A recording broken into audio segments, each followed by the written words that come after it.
শুধু মাইকের সামনে সুন্দর আখলাক, এটা কিন্তু আখলাকের বহির্প্রকাশ না। যেমন তার শাশুড়ির একটা বক্তব্যে তার শাশুড়ি বলেছে যে সে নামাজের ক্ষেত্রে একেবারে বেখবর। আল্লাহর কসম সে নামাজ পড়ে না। আমি অবাক হয়ে যাই, মাগরিবের রক্ত সে দিই টান টান হয়ে ঘুমাইতেছে, কি ব্যাপার। তারপরে সেই এশা রক্ত ওইটা তিন রক্ত 4 রক্ত করবো, কোনদিন আবার ফজরের রক্ত ওইটা 3 রক্ত 4 রক্ত করবো। সারা দিন কুমিরের মতো ঘুমাইবো, সারা রাত্রি মোবাইল নিয়ে বসে থাকবো, আর আমার মেয়ের সাথে ঘেউ ঘেউ ঘেউ ঘেউ করবো, অমুকরে ভালোবাসি, তমুকরে ভালোবাসি, তুমি একটু আমাকে বিয়ে করায় দাও, তুমি আমাকে একটু বিয়ে করায় দাও।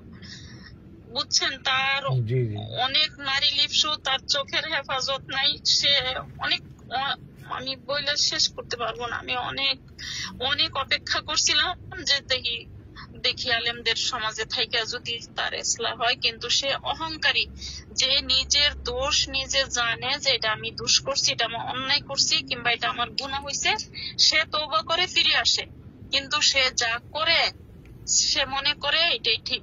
যদি আজকে এই বিষয়ে আমি কথা না বলি, আপনি কথা না বলেন, অনেকে মনে করবেন যে একজন আলেম, তার ব্যাপারে কথা যদি বলি তাহলে আলেম সমাজের উপরে কথা আসবে। কামাল উদ্দিন জাফরি হাফিজাহুল্লাহ, উনি মাহফিলে ছিল, গভীর রাত করে মাহফিলে গিয়েছে। আমি নিজে মাহফিলে ছিলাম, 3 জায়গায় তার সাথে মাহফিল নিয়েছি, তাকে পাইনি। গভীর রাতে মাহফিলে গিয়েছে, কারণ পুরো টাকা না দিলে সে মাহফিলে যাবে না। কাপাসিয়াতে আমি সেখানে 5 বার মাহফিলে গিয়েছি। সে এলাকার মানুষ আমাকে বলেছে যে ইচ্ছে মতো এসে, সময় গময় নাই, এসে জুমার নামাজ পড়াতো। জাতি কার কাছ থেকে কথা নিবে? পুরো জাতির কাছে একটা প্রশ্ন হয়ে দাঁড়িয়েছে, আমরা যাদের কথা শুনে নিজেদের মধ্যে আমরা পরিবর্তন আনি, এমন ব্যক্তিবর্গের পদস্খলনে অনেক সময় আমরা জাতিগতভাবে প্রশ্নবিদ্ধ হই যে তাহলে আমরা শুনবো কার কাছ থেকে। আমরা দেখেছি যে আবু তহা আদনানকে নিয়ে যে বিষয়গুলো নিয়ে বারবার প্রশ্ন আসছে, এবং কথাটা বলা আমি দায়িত্ব বলে মনে করছি। জনাব আবু তহা আদনান বাংলাদেশের সুপরিচিত দিন প্রচারকদের মধ্যে তিনি একজন, যারা দিনের কথা বলেন তাদের মধ্যে একজন, দাঈ ইলাল্লাহ। যদিও তিনি মাদ্রাসায় পড়েছেন, মাদ্রাসায় পড়ুয়া,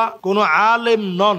আলেম বলতে যা বোঝানো হয় বাংলাদেশে, এই সিস্টেমেটিক পদ্ধতিতে তিনি গড়ে ওঠা কোনো আলেম না। জেনারেল থেকে আসা, হঠাৎ করে ঘুম হয়ে যাওয়া, এবং চমকপ্রদ আখিরুজ্জামান, শেষ জামানার গল্প, যা নবীজি সাল্লাল্লাহু আলাইহি সাল্লাম বলেছেন, যে কথাগুলো আমরাও আমাদের অসংখ্য আলোচনায় আখিরুজ্জামান নিয়ে কথা বলি, এই কথাগুলোকে তিনি অত্যন্ত সুন্দর উপস্থাপনায় জাতির সামনে পেশ করেছে। জাতি উনার কথাগুলো গ্রহণ করে নিয়ে অনেক যুবকের পরিবর্তন হয়েছে। পারিবারিক কেমন একটা স্ট্র্যাটেজি এখন দেখা দিয়েছে। উনার স্ত্রী উনার স্টেটমেন্টে যে বিষয়গুলো তুলে ধরেছে ফেসবুক যোগাযোগ মাধ্যমে, আমি আজকে এই বিষয়টা নিয়ে প্রশ্নের মুখে এজন্য কথা বলতে চাই, কারণ উনার স্ত্রী মাওলানা কোরবান আলী রহমতুল্লাহ আলাইহির একজন মেয়ে। মাওলানা কোরবান আলী বাংলাদেশের অত্যন্ত প্রথিতযশা একজন আলেম ছিলেন, যার 36টা প্রতিষ্ঠান রয়েছে, এবং আমি কাপাসিয়াতে উনাদের বাড়ির মাহফিলে 5 বার আমি গিয়েছি। আমি দেখেছি তার প্রত্যেকটা ভাই, জনাব আবু তহা আদনান সাহেবের স্ত্রীর প্রত্যেকটা ভাই অনেক ভালো ভালো আলেম, মাদ্রাসার খিদমতে আছেন, মসজিদের খতিব হিসেবে আছেন, সবাই ইলমের সাথে লেগে আছে। এমন একটা পরিবার থেকে বিলং করা একটা মেয়ে, যার আগে একটা ডিভোর্স ছিল, সংসার বিচ্ছেদ হওয়ার পরে তার সঙ্গে বিবাহ হয়, এরকম একটা মেয়েকে যদি আপনি আশ্রয় দেন, নবীজির হাদিস অনুযায়ী আস-সাঈ আলাল আরমালাতি ওয়াল মিসকিন কাল মুজাহিদি ফি সাবিলিল্লাহ, এটি আল্লাহর রাস্তায় জিহাদ করার সমান সওয়াব, যে আপনি এমন একজন অসহায়কে জায়গা দিবেন যে বিধবা, যার আগে বিবাহ ছিল। তো এটা জেনে বুঝে আপনি একটা আলেম ফ্যামিলিতে বিয়ে করলেন। বিয়ে পরবর্তী সময়ে এক পাক্ষিক কথা শুনে বিচার বিশ্লেষণ অনেক সময় করা যায় না, সঠিক সিদ্ধান্ত দেওয়া যায় না। তারপরেও যেহেতু এই পরিবারটাকে আমি কাছ থেকে চিনি, তাদের সম্পর্কে কাছ থেকে আমি জানি, আবু তহা আদনানকে আমি যতটুকু দেখেছি মাহফিল অঙ্গনে অনেক সময় সে অনেক দেরি করে মাহফিলে পৌঁছায়, এবং আমি নিজে এটা সাক্ষী যে রাত 11টার সময় সে মাহফিলে গিয়েছে, 11টা 29 মিনিটে মাহফিলে গিয়েছে, যেখানে আমি নিজে বক্তা ছিলাম। এতে করে মাহফিল কর্তৃপক্ষের সাথে তার মন কালাকালি এবং কটুবাক্য লেনদেন, উচ্চবাচ্য হওয়া, এগুলো সব হয়েছে। আমরা এই অঙ্গনে আজকে 11টা বছর ধরে কথা বলি, কিন্তু আলহামদুলিল্লাহ কথা বলতে গিয়ে আমরা দেখেছি, আমরা তাদের কাছ থেকে কথা নিব। ফানজুরু আম্মান তাখুযুনা দীনাকুম, আমি যুবকদেরকে লক্ষ্য করে বলি, তাদের কাছ থেকে কথা নিবেন, চুলের গোড়া থেকে শুরু করে পায়ের তালু পর্যন্ত পরিবর্তন আছে, তাদের কাছ থেকে কথা নিবেন। আমরা অনেক সময় যেটা করি, বাহ্যিক মানুষের পরিবর্তন দেখে অনেক সময় তার কথাগুলোকে আমরা অমূল্য মনে করি। হতে পারে তার কথা কথায় মানুষ হেদায়েত হবে, কিন্তু পারিবারিক ভাবে একটা মানুষ যদি আখলাকি না হয়, যদি পারিবারিক ভাবে খয়রুকুম লি আহলি, পরিবারের কাছে যদি আপনি সেরা হতে না পারেন। তার স্ত্রী যে স্টেটমেন্ট দিয়েছে সেখানে বারবার বলেছে যে তাকে আঘাত করা হয়েছে, প্রতিদিন আঘাত করত, মারত, খারাপ ব্যবহার করত। তার স্ত্রীর ক্ষেত্রে আমি এতটুকুন বলবো যে তিনি এসে যেভাবে লাইভে কথা বলেছেন, প্রথমে যেভাবে লাইভে এসে বলেছেন, হয় তাকে আমার কাছে ফিরায় দেন, না হলে আমাকে তার কাছে নিয়ে যান। এই বিষয়টি বাংলাদেশের জন্য একটা আশ্চর্যজনক বিষয় ছিল। এমন কথা স্বাভাবিকভাবে কোনো আলেমের স্ত্রী এতটা সাহস নিয়ে বলতে পারে নাই। তো আমি নিজের চোখে দেখেছি আবু তো আদনান সাহেব এই স্ত্রীর প্রশংসা অনেক মাহফিলে করছেন, যেটা খোলামেলা এরকম প্রশংসা সচরাচর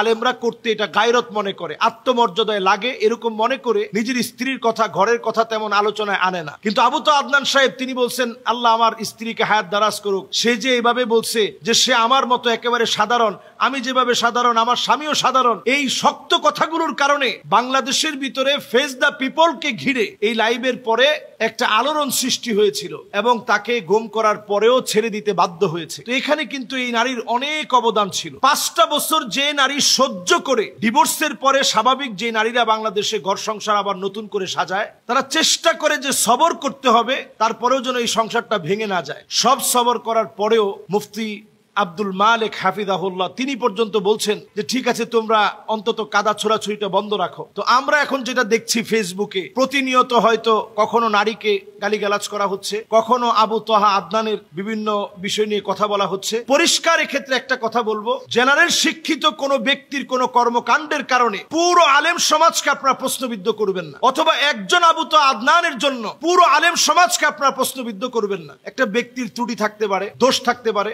আমি বলবো যে খুবই গুরুত্বপূর্ণ ভাবে ইনভেস্টিগেশন হচ্ছে, কারণ এটা আলেমদের বিষয়, এটা অল্প হলেও খুঁচিয়ে খুঁচিয়ে বের করা হবে। ইনভেস্টিগেশন হচ্ছে, ইনভেস্টিগেশনে অনেক কিছু হয়তো আপনাদের চোখের সামনে চলে আসবে যেটা আপনারা বিশ্বাস করতে পারবেন না। যেমন তার শাশুড়ির একটা বক্তব্যে তার শাশুড়ি বলেছে যে সে নামাজের ক্ষেত্রে একেবারে বেখবর। এখন আল্লাহ আলাম, আল্লাহ ভালো জানেন যে কথা সত্যতা কতটুকু। তার স্ত্রী বলেছে যেটুকুন উনি লাইভে বলেছে এটা 100 ভাগের ভিতরে 10 ভাগ, আরো 90 ভাগ প্রকাশ করে নাই কি পরিমাণ নির্যাতন করা হয়েছে। তো এটা তো একটা আলেমের চরিত্র হতে পারে না। এবং স্ত্রীর ক্ষেত্রে আমি যেটা বলবো যে তার যে একটা আগের সংসার ছিল, সেই সংসারে তার যে একটা হক, সেখানে একটা ইনসাফ প্রতিষ্ঠা করা, আদালত প্রতিষ্ঠা করা, এটার ক্ষেত্রে যে ব্যত্যয় ঘটানো হয়েছে, তার চোখের পানি কিন্তু এই সংসারটা নষ্ট হওয়ার জন্য অন্যতম দায়ী। এরপরে এই বোনের পক্ষে যদি আপনি না বলেন, যাকে প্রতিনিয়ত মারা হয়েছে, যা রাসূলুল্লাহ সাল্লাল্লাহু আলাইহি সাল্লামের সিরাতের সম্পূর্ণ পরিপন্থী, আখলাকের সম্পূর্ণ পরিপন্থী, আখলাকের সম্পূর্ণ বিরোধী, এই বিষয়ে তো আমাদের সমাজকে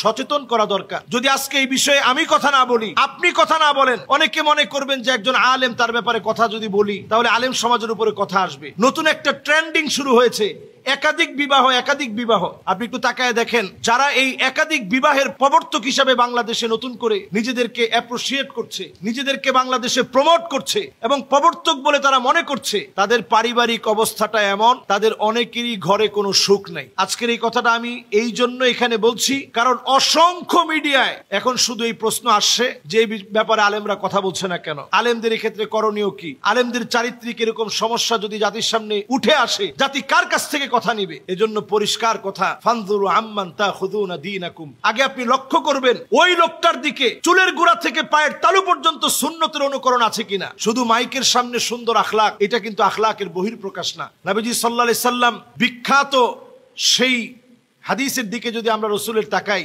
আসাফারতা মাআহু, তুমি কি তার সাথে সফর করেছো? আতাআমালতা মাআহু, তুমি কি তার সাথে লেনদেন করেছো? যদি সফর আর লেনদেন না করেন, আপনি কেমনে বুঝবেন লোকটা ভালো মানুষ?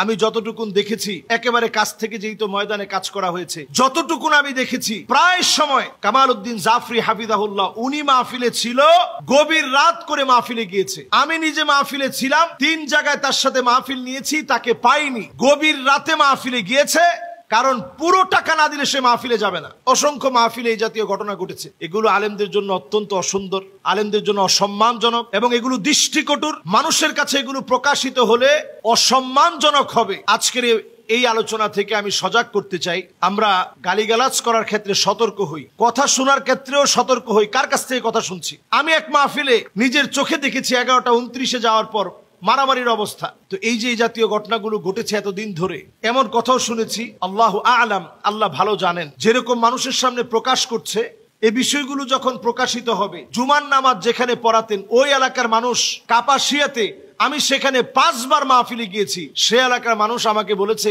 যে ইচ্ছে মতো এসে, সময় গময় নাই, এসে জুমার নামাজ পড়াতো। তো এই বিষয়গুলো কিন্তু সজাগ থাকতে হবে। একজন দায়ী সব বিষয়ে আপনাকে সজাগ দৃষ্টি রাখতে হবে। এবং এমন বিষয়গুলো যখন আমরা শুনি আমরা ব্যথিত হই। একটা বোনের আর্তনাদ আমাদেরকে অনেক সময় ব্যথিত করে, একজন মায়ের আর্তনাদ আমাদেরকে ব্যথিত করে, একজন ভাইয়ের আর্তনাদ আমাদেরকে ব্যথিত করে। কাজেই এই বিষয়গুলো একেবারে ছোটখাটো বিষয় না। ভুলে ভরা মানুষের জীবনে অনেক ভুল আছে। হুন্না লিবাসুল লাকুম ওয়া আনতুম লিবাসুল লাহুন্না, তারা আমাদের কাছে আমাদের পোশাকের মতো। এই পোশাক যেন ময়লা না হয়, এটা আগে থেকে আপনার সজাগ থাকা দরকার ছিল। আরেকটি বিষয় বলতে চাই, আমরা যারা ফেসবুক চালাই, আপনি যদি সৎ, একনিষ্ঠ, মুখলেস হন, আপনি আপনার ফেসবুকের অ্যাক্সেস আপনি আপনার স্ত্রীকে দিয়ে দিবেন। তার তো নতুন করে ফেসবুকের দরকার নেই। ফেসবুকে এত ফলোয়ারের দরকার তো আপনার স্ত্রীর নেই। আমাদের বাসায় যারা আছে, আমার ফেসবুক সবাই চালায়। আমার ট্যাব, আমার আইপ্যাড, আমার মোবাইল, সব জায়গায় একটা ফেসবুক লগ ইন করা। সবাই এটাতে যে কোনো মুহূর্তে অ্যাক্সেস করতে পারে, প্রবেশ করতে পারে, দেখতে পারে। এতে করে আমি নিজেও সন্দেহমুক্ত থাকলাম, বাসার সবাইও সন্দেহমুক্ত, একটু শান্তিতে থাকলো। এজন্য অন্তত আর আমরা এই বিষয় নিয়ে কাদা ছোড়াছড়ি চাই না। যা হয়েছে সুন্দর একটা সমাধান হোক, এবং এই ক্ষেত্রের দায়ভার যেন আলেমদের কাঁধে না আসে। আল্লাহ যেন আমাদেরকে বোঝার তৌফিক দান করেন। আসসালামু আলাইকুম ওয়া রাহমাতুল্লাহি ওয়া বারাকাতুহু।